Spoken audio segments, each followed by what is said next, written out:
emnet, Jesper, fremtidens ældrebehov.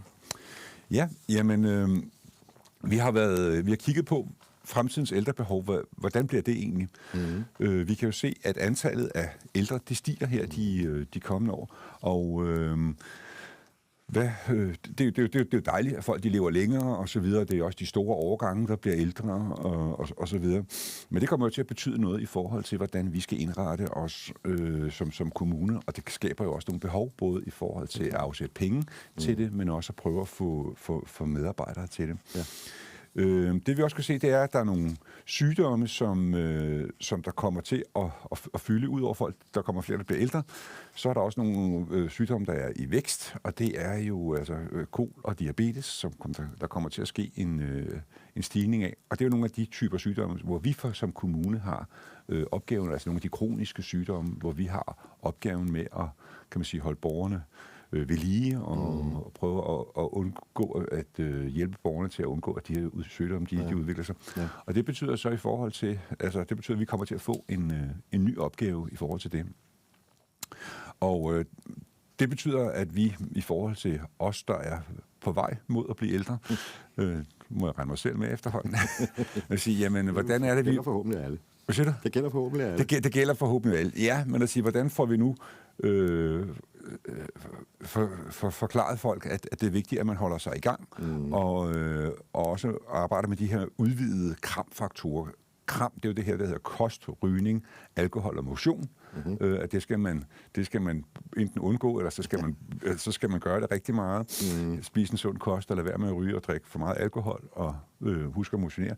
Men der er også det, der er kommet ind, der hedder omkring mental sundhed, og undgå ensomhed. Man ved jo, at ensomhed, det er faktisk lige så usundt at være ensom og opleve sig ensom, som det er at ryge 20 cigaretter om dagen. Og så undgå overvægt. Jeg vil så tage ud og besøge folk. Ja, men det er jo det, vi jo prøver at gøre, for eksempel, det er at prøve at understøtte nogle af de fællesskaber og det foreningsliv, der er i kommunen, og gøre opmærksom på, til at komme ud og være med, og melde dig i ældresagen, melde dig til senioridræt, melde dig til, hvad det nu kan være, Folkeuniversitetet, eller bare ind i en forening, eller komme ud og være med i nogle af de mange pensionistforeninger, der er, og prøve at få lavet nogle relationer. Ja. Og det... Hvordan vil I skaffe folk til det?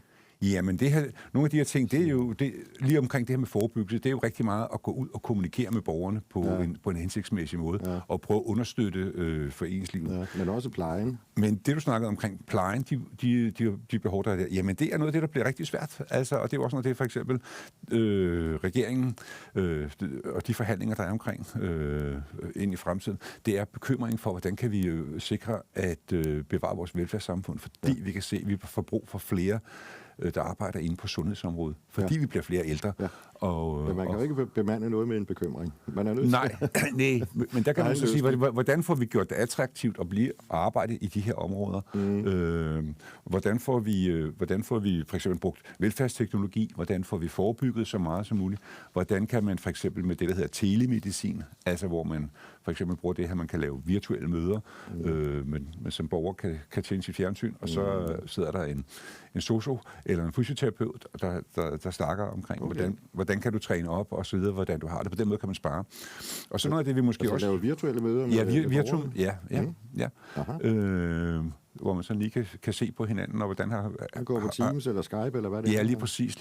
Og der kan man jo sige, at de ældre, der kommer de kommende år, de bliver jo bedre og bedre til det. Kan man sige, de unge pensionister, de er jo faktisk... De er jo lige så gode og nogle gange lige så bedre end de unge, men i hvert fald fortrolige med, at det her med computer og sådan noget, det er ikke noget, der springer i luften og så videre, men at det giver nogle muligheder. Men måske også noget af det, vi altså tidligere for eksempel der har vi syntes, at det var godt, at det var også for socioassistenten, der kom ud og lavede hjemmehjælp, der også gjorde rent i hjemmet, sådan, så der ikke kom så mange. Men socioassistenten er jo uddannet til at have med ældrepleje at gøre.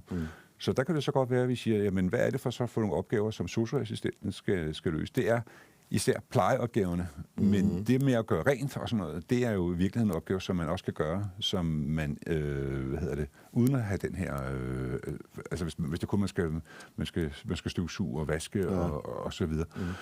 Så det kan jo så også noget at sige, hvad prioriterer den medarbejderstab, vi har, i forhold til, om de løser de opgaver, som de kan.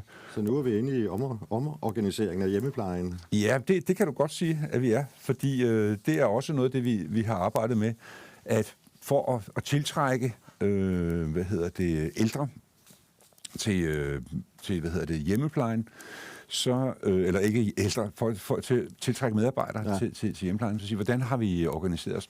Der havde vi jo for nogle år siden, der lavede vi om til, at hjemmeplejen, de ser, enten arbejdede de med, kan man sige, i demens-team eller kognitiv team, eller så arbejdede de med, kan man sige, almindelige aldringssygdomme, og så var man specialiseret det. Det vi arbejder med så længe nu, så vi synes, at der er kommet et niveau, så nu er vi omorganiseret, så nu er hjemmeplejen fordelt i geografiske områder, som den, kan man sige, som den også var i gamle dage.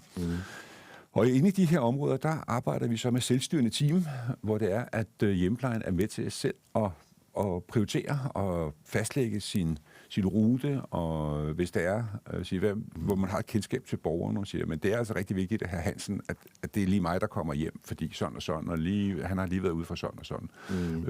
At man på den måde som hjemmeplejer kommer hjem. Mens en anden kan man sige, jamen, fru Petersen der, hun har det egentlig meget godt, og hun synes egentlig, det er hyggeligt, at der kommer nogle forskellige en gang imellem. Ja.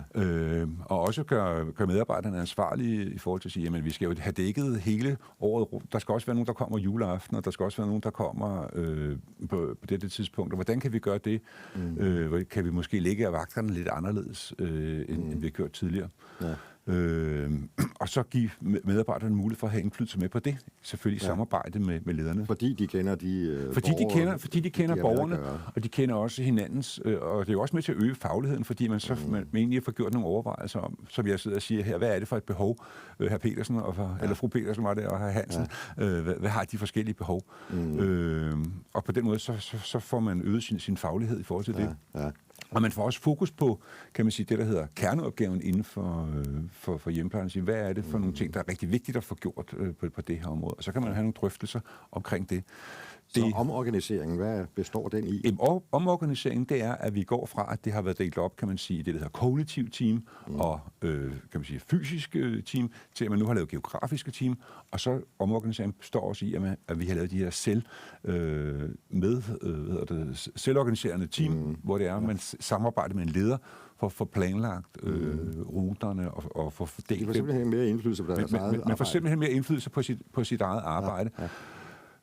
Som både kan være godt for den enkelte hjemmeplejer i forhold til at få tingene til at passe sammen med ens personlige liv, men også at gøre det godt i forhold til borgerne, fordi man skal jo så sige, jamen det er altså faktisk rigtig vigtigt, at vi også får gjort en god indsats omkring alt. Ja. Og man får nogle opmærksomheder på, hvad det er for nogle problematikker, borgerne de har. Får I behov for samlet set flere i ældreplejen? Ja, men det var det, jeg sagde i virkeligheden, at vi kan se, at der kommer den her stigning i ældre. Og selvom vi arbejder med alt det her med forebyggelse, og jeg ved ikke hvad virtuelle møder og sådan noget, så er det altså faktisk sådan, at hvis vi skal have det serviceniveau, vi har i dag, så er det sådan, at en skoleklasse, der er der 5 i en skoleklasse, der skal arbejde inden for altså der går ud i 9. klasse, der er der altså 5, der helst skal arbejde inden for hjemmeplejen, for at vi kan blive ved med at have det service. Er det realistisk? Ja, vi må jo i hvert fald prøve at arbejde med det, men det er også derfor, at jeg snakker om sådan noget med nogle ting, der kan være med til at aflaste med de virtuelle møder, eller at måske er det her en rengøringsopgave, så er det måske en rengøringsassistent, der skal løse det, og ikke en plejer. Ja. Og så kan man sige, at det her med at forebygge sygdommen, det er jo også med til, kan man sige, at udskyde behovet for, at der kommer hjem. Men, og så udover det, så er det jo altså også med til at hæve livskvaliteten. Ja. Fordi det er jo noget af det, der er det svære.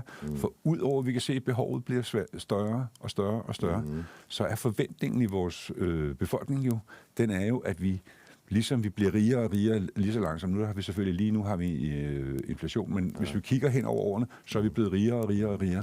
Og vi har også forventninger om, at den velfærd, vi får fra det offentlige, at den skal have højere og højere kvalitet. Ja. Så det er virkelig en svær opgave, vi er i. Ja. Og det er også derfor, vi allerede nu arbejder på det. Og vi kan se, at lige nu er det faktisk svært at få løst den opgave. Ja.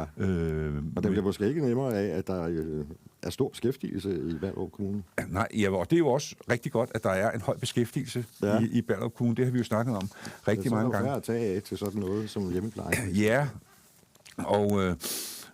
og der er det jo... Der, til gengæld kan vi så sige, at dem, der er uden for arbejdsmarkedet, og vi sad og snakkede om lige før, at der er nogle områder, der er presset lige nu på det private område. Ja. Handelslivet for eksempel. Ja. At hvis man bliver ledig for det her område, så er et rigtig godt sted at måske at lave omskift til det at komme til at arbejde inden for plejeområdet. Fordi det kan vi se, at på den lange bane, der er der masser af beskæftigelse inden for det her område. Ja. Og der er faktisk nogle muligheder for, at man kan få, kan man sige, blive voksenlærling, og man kan blive alle mulige forskellige måder at sige. Kunne man det? 902 FM. Det nye Radio Ballerup.